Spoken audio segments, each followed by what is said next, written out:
time, yeah, making a difference, one cup at a time. Tea time. So be sure to grab your tea, grab a seat, and tune in to Miss Liz. Tea time, making a difference, one cup at a time. Tea time, yeah. Tea time, time.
Well, good morning and welcome to Tea Time. That's right, we are back and we are starting off a brand new month. And I have the incredible Robin Ferrier joining me all the way from UK, Scotland, Italy, Rome, all of those places. He's from all over this place, this man.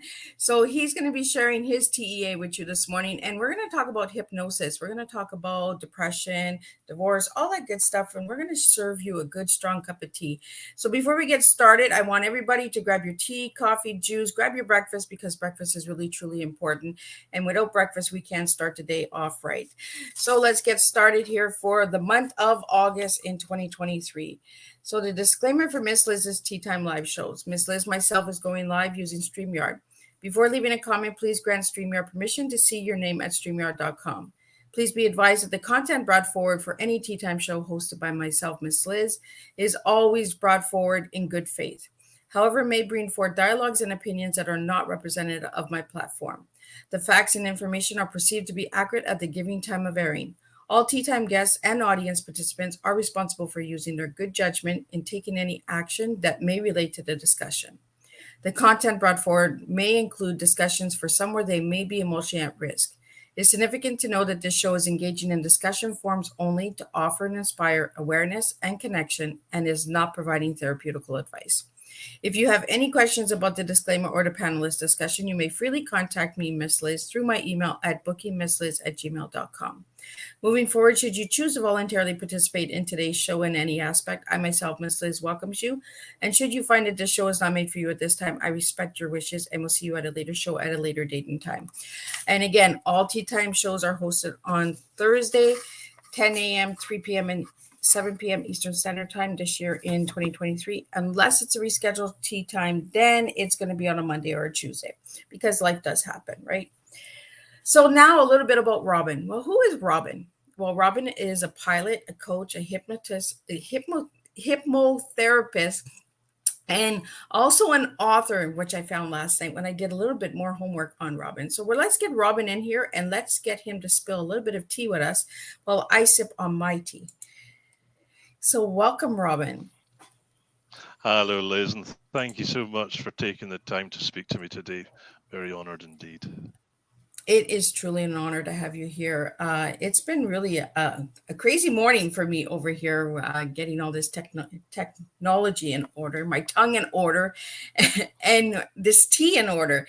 So, Robin, I want to start off with, who are you as a little guy, a little young lad, to who you are now? Oh, right. Well, that's a fair bit of ground to cover. But as a little lad, I was I was the son of a Church of Scotland minister and his wife, my mum, Gillian. And we had a very quiet life in a little sort of regional town in the southeast of Scotland. And it was, on the face of it, idyllic. However, my issue, if I had one at the age of about 5 years old, was that I had to go to school, just like everybody else does. But my father was the chaplain of the school, and at that time, there was a lot of frustration going on in young kids, and of course, kids just want to take it out on somebody, don't they? And of course, authority comes in all sorts of forms. It could be the teacher, it could be the headmaster. Well, guess what?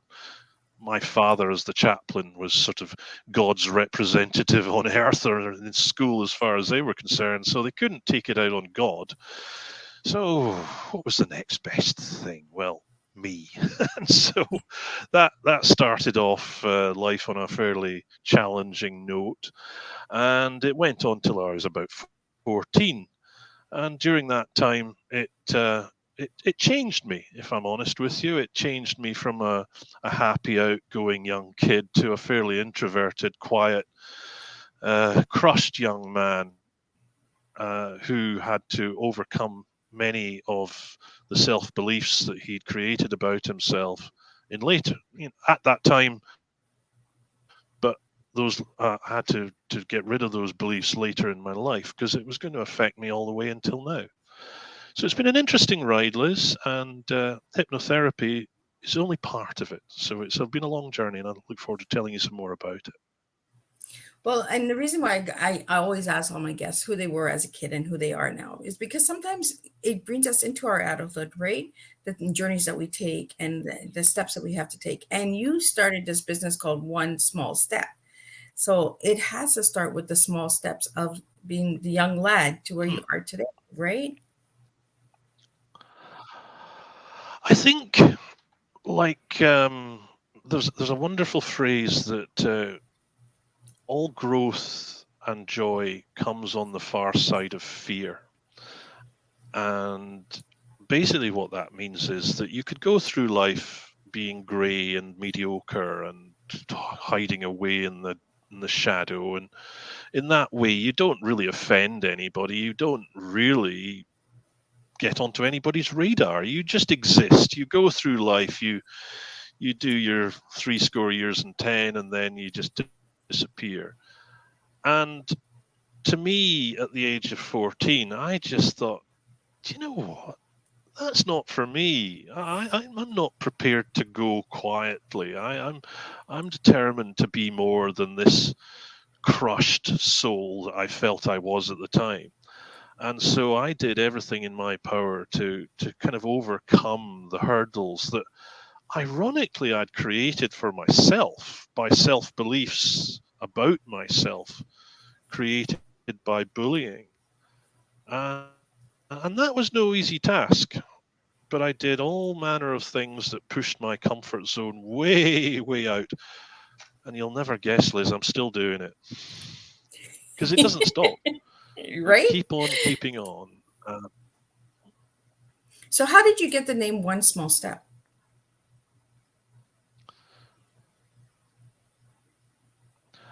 By the very fact that I understand that, as I mentioned earlier, fear dominates so much of what we do. And so sometimes moving beyond fear just seems utterly impossible to people. But it only takes one small step, the decision to make change. And I think that is the most important thing of all, is just the decision that you've had enough. You want to change. Something new has to happen. I can't put up with this crap any longer. I need to do something different and make something new happen. And that's it. You don't need to do it in big jumps. You don't need to take massive leaps. The superhuman cloak doesn't need to come out of the cupboard. Just a small step is all it takes to get started, and that's hence the name of the organization. I really like it because it's simple. I like simple things, right? I serve tea. It's very simple, you Well, know. it works for me. And one small step does make a difference, right? One small step of beating fear and that. And what I It found out certainly about does. you, Rob, what I found out about you, Robin, is that you're very determined. You're very, you know, moving forward. You've overcome a lot of obstacles in your life. And being a man, speaking about bullying, has to be hard as well. And you also offer services for men as well for that. Well, it's an interesting thing you mention it, Liz, but I felt when I was younger that I was isolated and alone. I felt very I'm trying to think of the right word. I felt like I was the only person in the world who was a guy who was going through this. And of course I wasn't. But as you mentioned, guys, they do tend to keep themselves to themselves. They don't like to admit vulnerability in any way, shape, or form. We don't like to discuss emotions because in so doing, we admit vulnerability. Right. And vulnerability, barely can say the word, I can't it's a say it, so huge part you're good. of the male psyche. And I accept that, and I can only say to you that because I've been through this process of bullying and come out the other side of it, how can I put this without sounding arrogant? There's nothing left anybody can do to me that will make me feel any worse than I did then.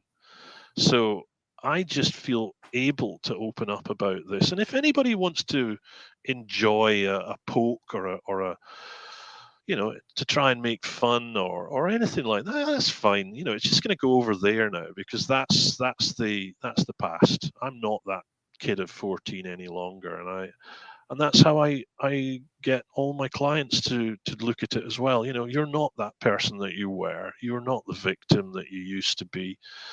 And so determination comes in the form of actually seeking adventure. I'm an adventurer in life. I'm a seeker of stories. It's a process whereby I find that there is opportunity everywhere to live a big life if only people would reach out and take it. And I mean that from the lowest person up to the highest. And who is low, who is high? It's just a simple matter of understanding that we put ourselves in boxes, and the events that happen to us in life either confirm or go against our self view. And so often we just accept that that self view is correct and we stay in our box because it's painful, it's challenging to move out of that box. But I just say, to hell with that. Challenge it, ask questions, and then ask, why do I have to be in any box? So I'm not sticking myself in any box, and I'm not going to allow anybody else to do the same for me. I'm fighting that part of me that allowed myself in the past to be put in a box. I won't have that, or I won't have it for others either. So, Robin, you said you like adventure. Is that what got you to be a pilot? Was the adventure of flying, the adventure of beating that fear? Because I was afraid of flying for the longest time, and I finally flew. I think I took my first flight in 2019, I believe, and I was scared. I was like, "Oh, this is gonna be a ride." So, what got you into being a pilot? I've often asked myself that. It's almost more of, Liz, it would have been a bigger decision not to be a pilot because I can't really say I would have imagined anything else I could have done with my life. But it wasn't to come easily. I had red green color blindness when I was young. I still do. I am red green color Ooh. blind. And when I was younger, that kept me out of flying. And of course, you could imagine that when I was a young boy, that was going to be my salvation, having been bullied. That was going to get me out of all of this. And then I was told I couldn't, and I thought, oh God, well, my life's come to an end. That's my whole raison d'être has just collapsed. And so I decided to work in aviation as a businessman, and that kept me close to aeroplanes, but that wasn't quite enough. Until one day I decided to go on holiday, which involved flying, and I had to go and get a medical. And somebody said to me at the time, "Do you know the laws changed? That you can still be red green colorblind, but be a pilot at the same time." I thought, Oh, really? And I thought, oh my God, right. So I ended up getting on a plane from Middle East to Gatwick in London and had the full test done. And I passed the colorblindness test. And it was ironic because the guy there had been working as a medical man in the Saudi army, and he'd just come back, and he sort of took me under his wing because I'd be working out in the Middle East as well. And he said, "Well, look, do you want to do the rest of your test? Because it's pretty involved." And I said, "Well, I hadn't really bargained on doing that, so I haven't made the booking." And fate, you know how things happen serendipitously, kismet, call it what you like. He said, two guys from Iceland have just cancelled. They're stuck on the motorway. They can't make it in time. So if you want it, there's your slot, there's your chance. You've passed your colorblindness test. Are you prepared to go the next step? Hell yes. And that's how it started. So life changed beyond all measure. I was a businessman out in Oman, living a very comfortable life, tax-free salary, and then I went to becoming a pilot student earning nothing. And it was oh. brilliant. I can't tell you. It was fantastic. Challenging, scary, but brilliant. Well, and you have a program called I believe it's called Flying. Where is it? Fear of Flying. So I find that it aligns with all of you, what you've done in your lifetime, right? Is you became a pilot, the flying, the fear, everything just aligns together with your story and who you are as an individual, Robin. So where did you get the fear of flying or beating the fear of flying? Well, the I'm not quite catching everything you're saying at the moment. I'm sorry, the line's a little bit bad. Of course, you're in Canada, I'm in England. So, if I understand you correctly, you're asking me where does the fear come in? Yeah. And fear for me has been an intrinsic part of my life, as you can understand, from a very young age, because I became super hyper vigilant. I became terrified of my own shadow. When I was younger, I used to rush my words out because I was so utterly stressed about everything, and I didn't want to be seen or heard. So I would just stumble words out. People would go, "What? What did you say?" And then that would be enough to completely freak me. And I see other kids now who are super stressed doing the same thing, and I think, "Ah, you poor kid, I know how you feel." And so, as I say to you, growth and happiness is always on the far side of fear. You gotta push through it. There's no alternative. And so what I did was I recognized this quite early on by reading the book by Susan Jeffers called Feel the Fear and Do It Anyway. And cut a long story short, that saved me from a lot more stress and anxiety than probably I would have endured had I just tried to struggle on my own. And I owe that little book a lot. So as a result, I became a trainer for that organization, Feel the Fear and Do It Anyway. And now I provide people with an insight into the role of fear in our everyday lives and how to surpass it, how to get past it. Because everything we do, I think, has a large part of fear in it. And I think a lot of people misunderstand what I mean by that because they think it's all to do with sort of Halloween and people getting frights and shock. It's not so much that. It's about the concept of not wanting to do something because there is a consequence. And there are all manner of fears that people have, and they don't necessarily know that they've got them because a lot of them are held in our subconscious. And of course, that's where the hypnotherapy comes in, because the subconscious is the part of our psyche which basically drives pretty much everything we do. But we don't know that it's doing it because it is subconscious. We don't know what's happening. We can't see it, we can't feel it, but we know something's going on because we react, we respond, we behave in a certain way. So, what is it about our subconscious that puts us in that fear state?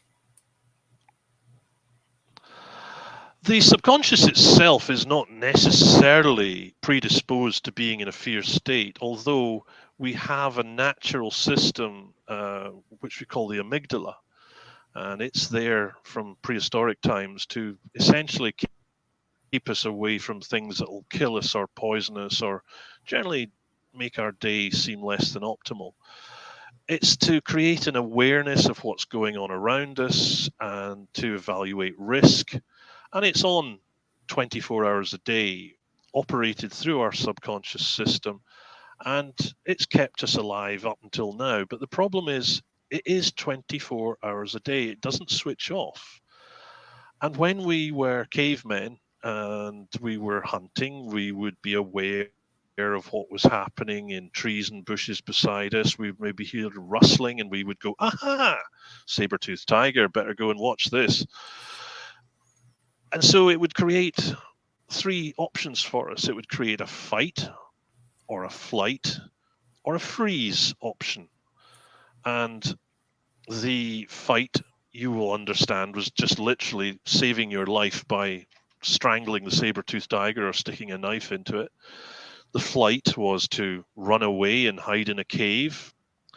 But the other one, the freeze option, was one that people haven't really talked about quite so much, and it leads to all sorts of interesting consequences in our daily life, not least of which is procrastination. So freeze was the reaction we would have to that saber-toothed tiger, which said, "Oh, I'm dead. Don't kill me now because I'm dead already and I'm probably decaying, so you don't want to eat me." So that was the idea. And you would find also that it was there to stop you making noises. Maybe the saber-toothed tiger would just walk past you, not see that you were there. But now, because we are basically cavemen, walking around in jeans and t-shirts and suits, we haven't quite developed emotionally as much as our culture has. Oh, And that's what seems to be causing so much of our stress and anxiety just at this time, because we still have this amygdala doing its thing, saving us from saber-toothed tigers. But now, instead of a rustling bush with a tiger behind it, we see threat in virtually everything. So that isn't too surprising, therefore, that we should feel anxious, that we should feel afraid, but not necessarily with any real conscious concept of what it is we're afraid of. We just know that we're constantly stressed, we're under tension, we feel nervous, anxious, or there are certain things which of themselves are not particularly frightening. But if you combine them with a series of other events, circumstances, they become a monster because of our amygdala. And that's a lot of what I do with talking about fear. It's that whole, is it real? Let's look at this. Let's make a real balanced decision about what it is that we're confronting. Is what we are afraid of real? And you'd be surprised how many of these things that we're afraid of, they're I'm not saying that they're all in our mind, because that unfortunately leads on to a whole set of other confusions. yeah. They are real to the person feeling them, but the reality of the situation often is that the feeling they have regarding their situation bears no comparison to the reality of the situation, because they've misconstrued, misperceived, and allowed their amygdala to overcompensate for a situation which really doesn't justify the feelings that they're feeling. Does that make them feel better? Not a Yeah. whole lot, but it just is the knowledge and part of the healing process that allows them to move forward, because knowledge is power. And with that power, you realize to some extent that you've created the situation into which you've fallen. It's not like, ha ha, there you are, get out of that. No, it's to do with the idea that, well, don't worry about this. This is something that we can understand now, given that we understand psychology and neuroscience so much better than we did even 10 years ago. So here's how we're going to deal with it. And then we then go through a healing process. So we have a question here for you, Robin. Why would someone have fear of hypnosis?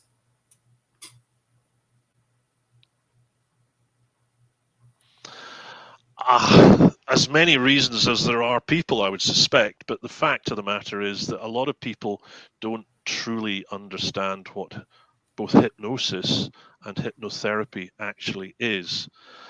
I think a lot of people are mindful of old 1950s films where there used to be somebody wearing a fez or who looked like somebody who came out of a very dark, hidden alley, covered in scars. And they would maybe wind a watch in front of you and you would And suddenly go that's what I got brrr, for hypnosis. and Was that watch, right? Was what, like in the video you see Robin is the well, watch. the whole thing about the watch is it was there to create something to focus upon. And that's what we do in hypnotherapy, in hypnosis. It's not a sort of zoning out. In fact, it's absolutely the opposite. It's an extreme focus, hypervigilance, hypersensitivity to what's going on, but inside your own mind. And it's not a process of losing control. It's actually taking control. You are guiding your own mind to places that you want to go.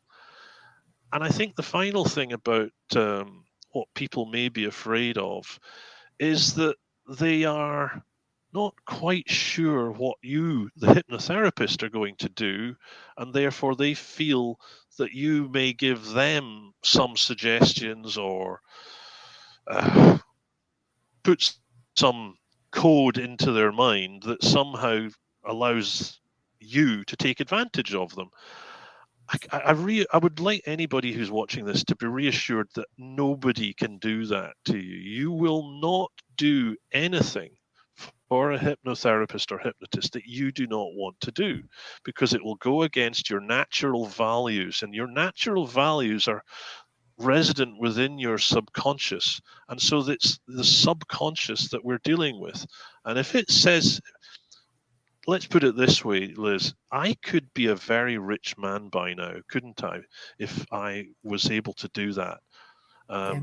And I can't. So I say to you, you retain control of yourself at all times.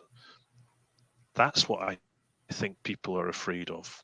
Or something else that I haven't heard of yet.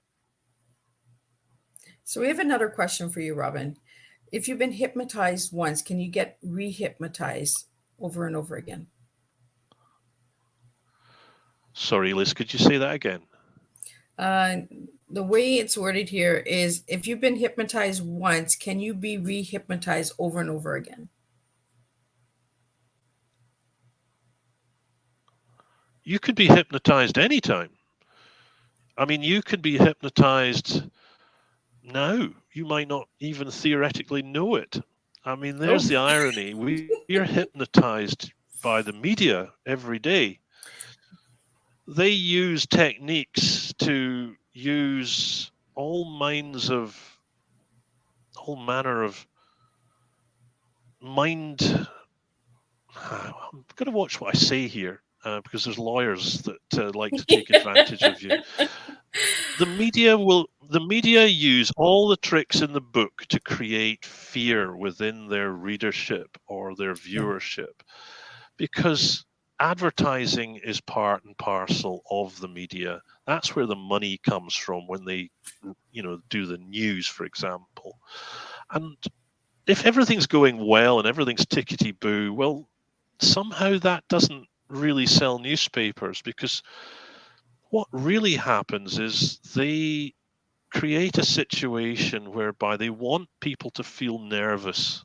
They want people to activate their amygdala, to feel that they need to take action, to do something. And in order to do that, they need information. And you will find that 99% of what comes on the TV these days is negative in order to achieve better advertising sales through viewership. Now, people will call that conspiracy theory. Some people will say that I'm being cynical. And all I would say is just have a look at what it is that comes on your TV every day. I would suggest to you that fear is a very large part of what comes on that television. And so that's why I generally don't watch it. I sometimes end up in a situation that gets a little bit awkward because something happens on TV and I'm the last person to hear about it. But frankly, that's a rarity. And I just find that I live a better life not being played with by people using underhand methods. And hypnotherapy goes way back in terms of how things could be done to play with people. Now, remember, first of all, what I said, that people will not do anything that goes against their values. But people who work in TV and radio and the newspapers are not daft. So they will instill doubt. They use doubt and uncertainty. And that doesn't go against your values. That's probably one of your strong values. It's one of those self-protective things. And this is why when I talk about fear, I have to ask people to really evaluate, is the fear real? Because there are so many fears that people have that are based on things that they haven't actually evaluated themselves. They've just heard it from somebody else and they've accepted it. And it's a little bit like Chinese whispers, whereby somebody always adds a little bit more to it, adds that extra piquancy of spice. And I find that by the time it's got to the listener, the world is about to collapse, when in actual fact, somebody had a trip and a fall in the house next door. It's something we have to be aware of, and it's something that when we speak about fear in people, I ask people to be much more self-aware. Where does that information come from, and is it real? And I'm not just talking about the TV now. I'm talking about, for example, when you have an argument with your boyfriend or your girlfriend, and you have a fear that having had that argument, they might leave you. Where does that come from? Is that your fear? Is it based on reality? Would having an open conversation help reduce that fear? Or are you going to just stick it out and hope everything's going to be okay? And in the process, get so tense, get so strung out that the next time you see your boyfriend or your girlfriend, you have a very tense and awkward conversation. And you actually create the situation that you were afraid to encounter, because you are awkward, you are stiff, you're difficult, worried that they have got a bad opinion of you. And because you are the way you are, they think, don't know if I like you very much anymore. Does that make any sense? Yeah, it does, right? And that's why we get married and we get divorced, right? Because sometimes we just fall out of love, or we find that this is not serving me anymore. This is not feeding me anymore. You know, uh, I want to understand why you got into hypnotherapy, Robin. Well, you've chosen an interesting subject in terms of relationships. I'm 2 years out of a 20 plus year relationship, and we could spend great time and effort talking about me, but that's not what I'm all about. I think, first of all, men and women, we don't talk the same language. Never did, never Exactly. will. We come from language with two different priorities, and that's okay until it comes to long-term relationships. the old book, Men Are From Mars, Women Are From Venus. It is an absolute prerequisite for anybody going into a long-term relationship, just to understand where people are coming from when they open their mouths and the way they behave. But there's another one that I really like that you might or might not have heard of, called The Way of the Superior Man.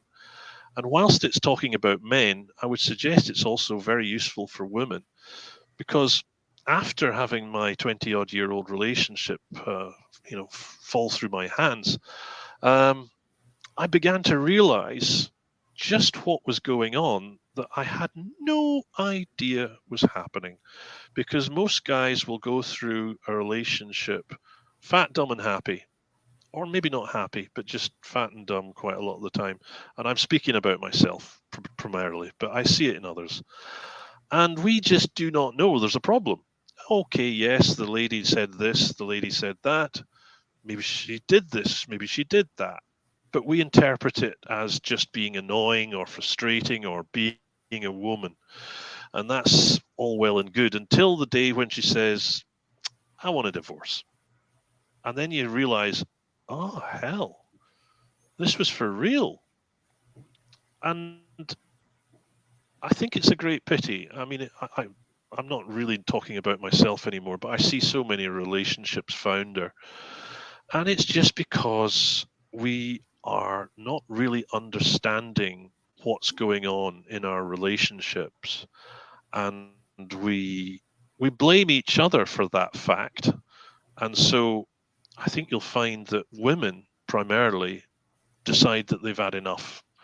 I think about 80% of the relationships in the UK at least are ended by the woman, Oh, because they, for their own reasons, feel that there is an alternative.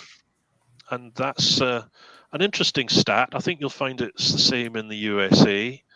And I think that at the moment, we're just needing to understand each other better. wow. That's really interesting facts. I'm a woman, so I'm really interested with with that status uh, because it, if you look back at relationships, it usually is the woman that says, you know what, I'm done, and moves forward.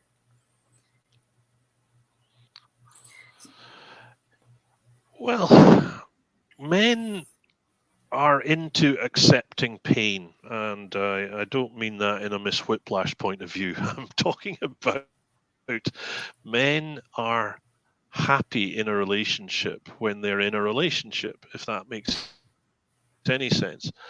The act of being in a relationship is a goal in itself, and the the the the growth that tends to come within a relationship quite often tends to be driven by the lady. And men are not necessarily conscious of the fact that the relationship isn't a static vehicle. They will want things to just carry on the way they have always been, and that's great. And then it's not. But we don't see it coming. And you could tell me, well, we gave you plenty clues. And I would suggest to you that we didn't understand the clues. We didn't get the significance. We didn't understand what you wanted. And let's be a little bit equal about this. Maybe you didn't understand us either. So let's keep it balanced, huh? And I speak as one who desperately wants people to understand each other better. And I don't just talk about relationships now of a male female nature. I'm talking about any kind of relationship. Yeah. Relationship with the friends at work, with your manager, with the people that you work around. It could be with family members. But you know what? The biggest relationship of all is the relationship you have with yourself.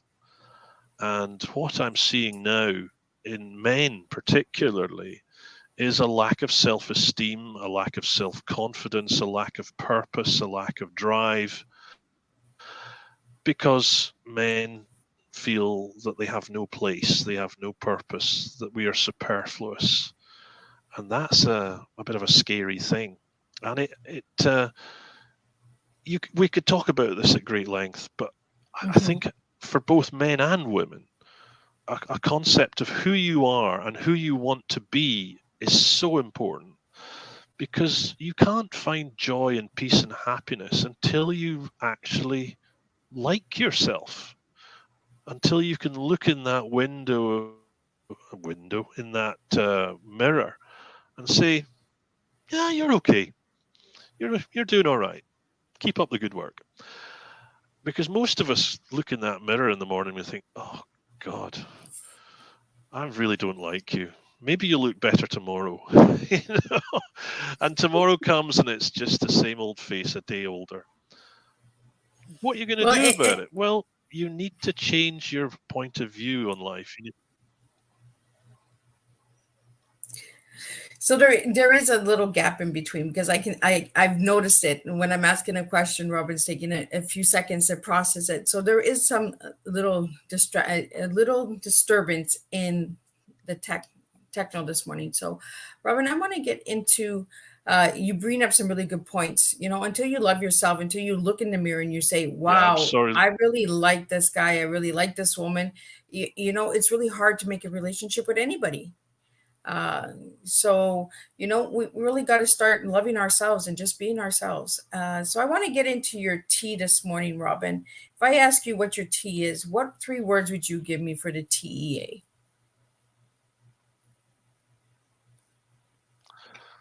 Well, the first one I think is fairly predictable: transformation. And I think the whole concept of hypnotherapy is about transformation of an idea or a belief, because 99% of what we do in life is created, as I said to you earlier, within the subconscious, where our beliefs about ourselves and the world come from. And the irony is, a lot of these beliefs are set up in a very early age. And by the age of 7, they're pretty much set in concrete. So all the things that happen to you up until the age of 7, they get sort of secreted away. And then when we grow up, we still retain those old feelings, those old beliefs. And we need to sometimes transform them from the beliefs of a 7-year-old to the beliefs of somebody who matches our present bodily age. So, for example, if somebody said, "Ah, Johnny, you're such a stupid kid," at the age of 4 or 5, you don't have enough character to really know that the person is just being a bit hard and trying to sort of motivate you to be better. You believe that you're stupid. So you put that away, and you take that with you into your adult life, and then something comes along and triggers you, and you have this innate feeling of, God, I'm worthless, I'm stupid. And you don't know where it comes from. And we need to transform that. And sometimes it takes a lot for people to admit that they need to change, but change so often is necessary. So transformation. Next thing, enlightenment. As we've talked about the amygdala, there are things in science that a lot of people don't know about. And we're learning new things every day. Neuroscience is a hugely accelerating process, and I'm learning so much more every day myself. So, enlightenment about who we are, why we are, and how we are is so important, because we accept things about ourselves that we don't need to do. Like, Johnny isn't stupid, because we know now that the neuroscientists have told us that there are so many processes that go into creating self beliefs, but we can also change those. We created them, so we can change them. We have that power within us. And that's enlightenment. I suppose you'd call it knowledge or education. So that's a lot of what I do. It's helping people know of things.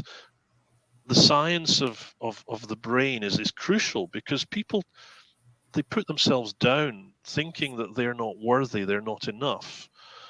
But to know that that is a normal scientific proven fact, that people who have gone through what you've gone through feel the way you do because. And because is one of the most powerful words that I use in hypnotherapy, because 99% of people think I'm different, I'm weird, I'm just, and it's not true. It is so common to feel the way you do. It's just that nobody talks about it. And then finally, awareness, self-awareness. It's so, so important, because we go through life awash with emotions. And guys particularly, we just go la la la la la. I don't hear this, I don't feel this, I don't want to feel this, I've no idea what's going on, I'm just going to push through. I'm going to use power over every other thing that's going on in my life. I'm going to push my way through this. And that usually works right up until the point you have a mental breakdown. And that is so horrible to watch, because you could have avoided it. Now, as I say to you, guys are tough on themselves. And I really ask any guy just to now think about what it is you're feeling and give a name to it. Identify the emotion that you're feeling. And there's probably more than one. But if you can strip it down, you can then analyze it. And then you go through the formula of analyzing the fear. Is the fear real? Is it optimal? Does it work for you? Self-awareness. It's the process by which we strip our feelings down, look at them in the cold light of day, and hold them up for scrutiny and say, does that work for us? Does it serve us? And if not, let's do something about it. So there you go. Transformation, enlightenment, and awareness. I love it. It's a good, strong cup of tea. And that's how we do it here on Tea Time with Miss Liz, is we serve different types of tea, right? And we use the words to give our stories a little bit of a strength and flavor, and Robin, your tea actually aligns with what you're doing with your life, where you've come from, you know. I asked you a question to describe yourself in one word, and you gave me the word measure. Why did you give me the word measure for?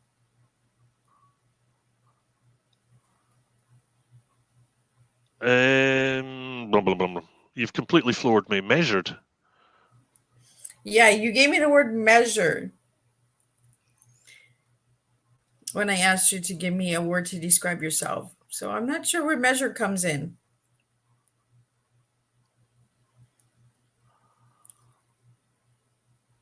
Oh, I don't remember saying that, but measured. Okay. Oh, yes, I see where you're going with this now. Sorry. This is a person who's That's now been okay. It just completely went flummoxed and is over having the to head. think on his feet. Measured, yeah. Yeah, no, I know where you're coming from now. Measured, yes. The the whole thing about being a guy who's been bullied is self-control, because he generally doesn't want the world to see the person he feels he is. Doesn't want to admit that he feels vulnerable, doesn't want to admit that his self-esteem is down on the floor, that his self-confidence is not there. There's a lot about me.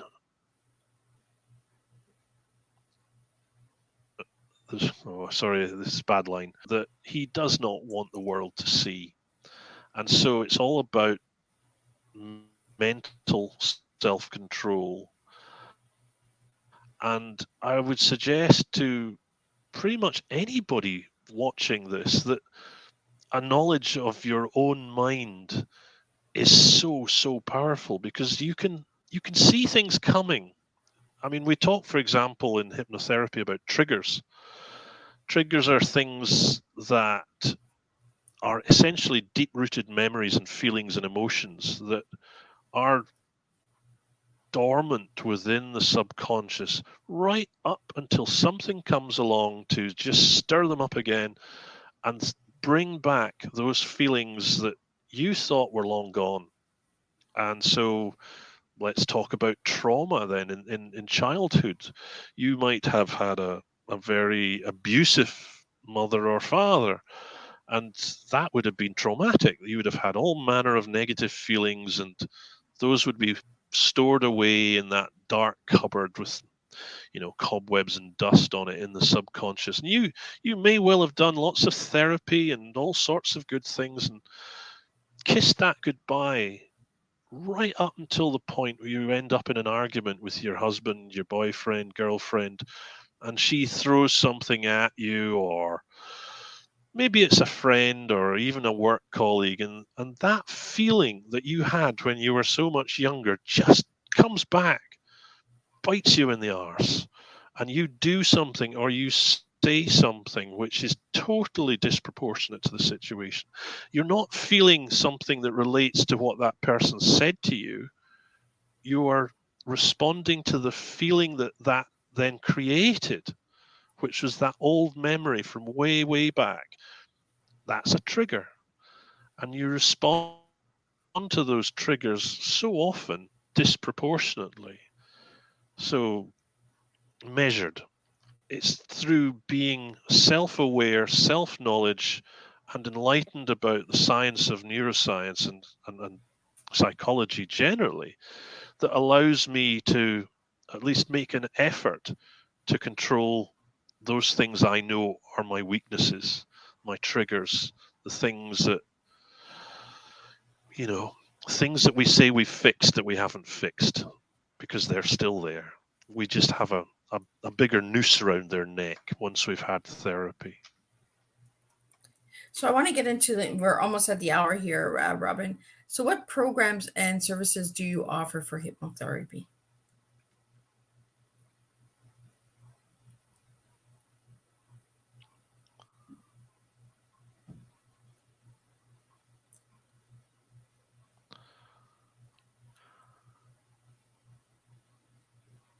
Liz, I'm so sorry. The line just died on me there. I didn't hear what you said.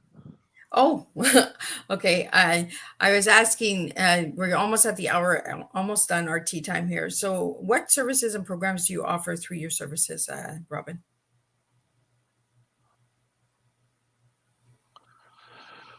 Thank you very much, Liz. Well, the services I operate, you'll not be too surprised to hear, is firstly hypnotherapy. And that is for anything the mind can conceive can also be changed and improved. And that, therefore, really opens up a massive scope for work that anybody can go through. There are the traditional things that you'll all have heard about, stopping smoking, weight reduction, all those good things, but that is just the very top of the iceberg. I'm seeing people coming to me for all kinds of addictions, all manner of mental health problems, but there's things like phobias, people who are afraid of things that don't necessarily, to you and me, justify fear. There are all sorts of enhancements that we can create within people. People who are sportsmen can be better golfers, better baseball players. Oh, it's anything to do with the mind can be enhanced. Um, I don't know if you remember that film Limitless, where there was a chappie who would take a pill and it gave him access to so much more of his brain, and it just made him limitless. And he ended up, well, he basically got into a bit of a mess because he abused drugs. But the fact is, we can enhance ourselves using hypnotherapy, but we can also take the brakes off our life. And that's where I come in, because I've put brakes on my life. I've held myself back. I've been the grey man. I've stood in the shadow for too long. And there's so many people out there who are just waiting to die. They just want it all to be over and just get on with it. Stop messing about. I hate this existence. And I just say to you, I want you to know that there is another way.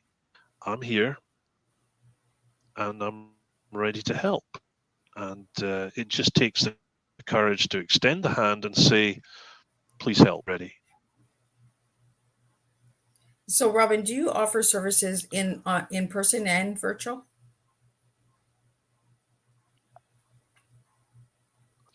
I predominantly offer services virtually, but I also have offices in Eastbourne on the south coast of England, and so I do have face-to-face visits there. Uh, One thing I did forget to mention is I also offer coaching for those who are still a little bit uncertain about the concept of hypnosis. And then finally, I offer for men particularly, but also for women, a course for bullying survivors, because that, as you may have gathered, is something I feel very strongly about. It's a 3 month course. It's all done online. So if you feel awkward about dealing with somebody face to face, either physically or virtually, you can do this in your own time at your own speed, and it's a very profound process of healing through self knowledge. I find that very, very powerful, and I recommend that. And generally, I think the other things I do is I just add to people's awareness at the moment. I have a lot of social media presence. I like to add to people's awareness of the power of the mind, because it is so, so powerful. And people go through life unaware of its effects, just assume that life is shit and then you're dead, when in fact there is such a massive spectrum of things that are going on. And if only you knew what you were feeling was normal and reasonable and could be changed, then you'd do something about it. And that's where I come in. So if anybody wanted to reach you, how could they reach you? My website is www.robinferrier.co.uk, and you'll find all the contact forms and details on there.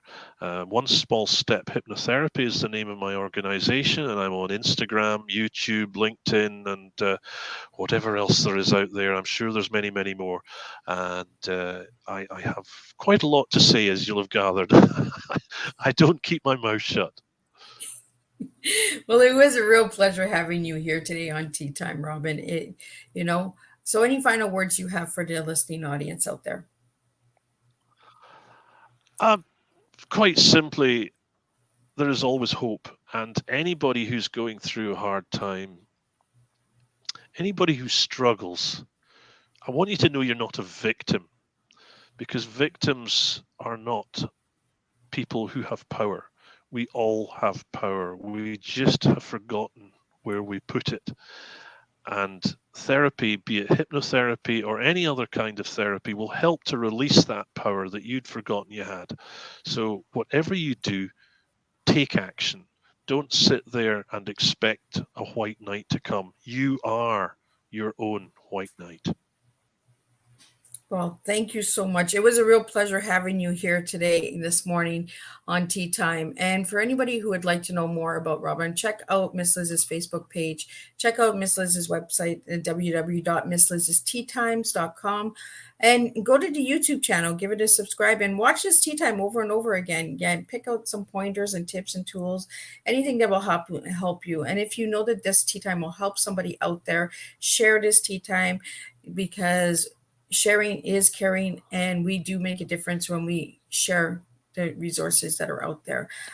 Again, thank you again, Robin, for joining me on Tea Time. I will see everybody back here this afternoon at 3 p.m. Thank you, Eastern Liz. Standard Time. It was a real pleasure, Robin, and I'll be back also at 7 p.m. So today we're going to be talking about the mind a lot.